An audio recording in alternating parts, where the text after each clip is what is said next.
Marami po sa sales, hindi talaga alam kung paano mag-close. Marami sa atin, nagpi-present tayo, pero after presentation, after managing the rejection, hindi pa rin talaga natin alam paano mag-close. Okay? So, hindi natin alam paano i-close yung ating presentation.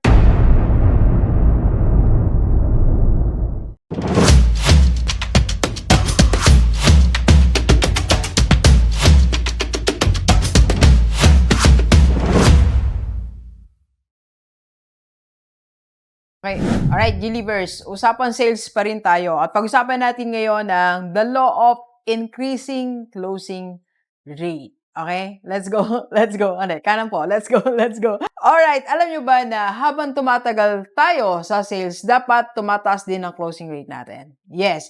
Hindi pwedeng kung ano yung closing rate mo last year, 2 years ago, 3 years ago, ganun pa din ang closing rate mo ngayon. Ibig sabihin po, pag same closing rate, mula nung nagsimula ka sa sales, hindi tayo nag-grow as a person and hindi tayo nag-grow as a salesperson. Okay?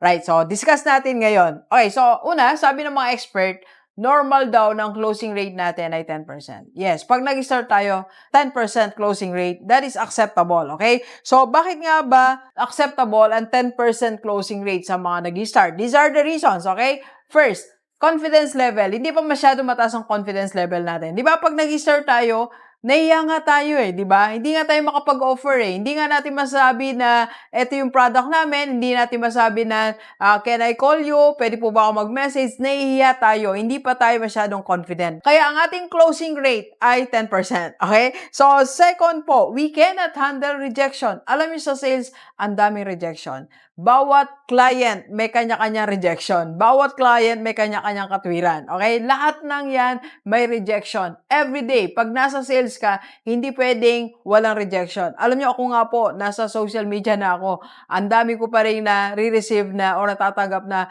rejection. Alright? So, pag bago tayo, ang problema, alam nyo, ang rejection lagi nandyan. Ang problem, how to handle it. Okay? So, hindi natin ma-handle ang rejection pag tayo bago pa lang. Alright? And third, we do not know fully kung ano yung product natin or services. Di ba pag bagong salang tayo sa sales, o kung nag-apply ka sa sales sa isang company, pag nagsisimula tayo, so hindi pa naman natin alam talaga, 100%, hindi natin naiintindihan ano yung product natin. Alam niyo, nung nagsisimula kami sa IMG Rockstar, no, ang Kaiser, hindi ko pa yun naintindihan nung una. Hindi ko pa siya naman master that time. So, normal po na pag nagsisimula tayo, hindi natin pa naintindihan. Naalala ko nagsisimula kami sa IMG Rockstar community, no. IMG itself, inaral ko talaga siya. Kaiser, hindi ko masyado pang naintindihan that time, inaral natin. So, ako mismo nagkaroon ng self-study. Alright? And fourth po, we cannot instantly build rapport to the client. Hindi pa tayo sanay mag-build ng rapport. Masyado tayong excited magbenta. Masyado nating excited na i-close ang deal. Nandun agad tayo sa dulo nakatingin, yung mabentahan mo siya. Inisip agad natin commission, inisip natin mabenta ko to. So, nalilimutan natin na kailangan mag-build muna tayo ng rapport between you and your clients. Okay? So, understandable yan pag nag-start pa lang tayo. And number 5, we don't really know how to close. Marami po sa sales, hindi talaga alam kung paano mag-close. Marami sa atin, nagpi-present tayo, pero after presentation, after managing the rejection, hindi pa rin talaga natin alam paano mag-close. Okay? So, hindi natin alam paano i-close yung ating presentation. Yun yung simula. Bakit 10% lang ang ating closing rate natin at the start? Alright? Now, habang tumatagal, nagbabago po yan na ma-master na natin. Habang nagtatagal ka sa sales, tumataas na ang level of confidence mo. Kasi nakabenta ka na di ba? Kasi nakabili ka na ng mga gusto mong bagay. Nakapag-travel ka na.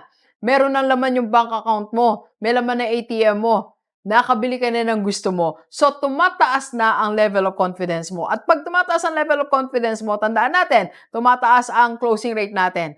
Sure na sure po yan. Take it from Rockstar, okay? And number 2, kaya na nating mag-handle ng rejection. Sa dami ng mga nakausap mo, sanay na sanay ka na. Di ba minsan nga na-anticipate natin rejection?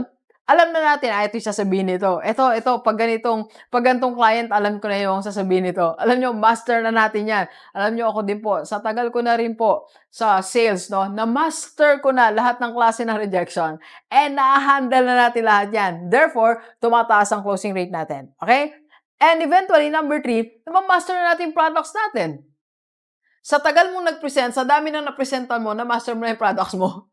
Kaya it's okay not to be rejected kasi nama-master mo na yung presentation mo. Ngayon nga kahit nakapikit, alam mo na, master mo na, di ba? Gaya na nabanggit ko kanina, dati hindi ko naiintindihan ng Kaiser. Pero ngayon kahit na pag balibaligtarin mo yung slides, pag balibaligtarin mo ko, I can explain Kaiser. And now I can explain the mission of IMG. Naiintindihan ko na siya ngayon, okay? Habang tumatagal tayo sa sales, mas naiintindihan natin ang ating company, naiintindihan mo ang products mo. Okay? Therefore, tumataas ang closing rate natin. And we can easily build rapport. Madali nang mag-build ng rapport.